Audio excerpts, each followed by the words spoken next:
I'm curious if there's one of these guys, these veteran starters that have a chance to contend for that final rotation spot.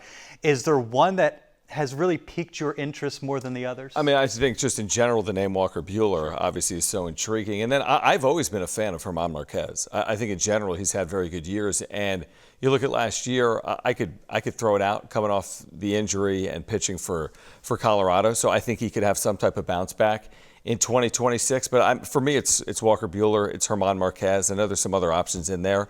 But you sign someone like Walker Buehler, and, I mean, you're thinking about, can he recapture any of that form? And that's maybe hard to envision, but if you can piecemeal together, that number 5 spot doesn't have to be one starter for 32 consecutive starts, but if you can piecemeal together, 10 or 15 effective starts for maybe 1 or 2 guys, and then you have, you've completed your rotation potentially. They certainly have the bodies, you would think. Yeah. They've got a great pitching coach in Ruben Niebla.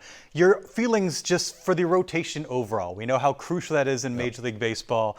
Joe Musgrove coming off an injury, Nick Pivetta coming off a fantastic season, Michael King a lot of time down last year. What's your level of comfort just with the collection of guys they have now going into the season? I mean, I think if there's actually concern, it's can Michael King, can Joe Musgrove look like the pitchers they were when they were healthy?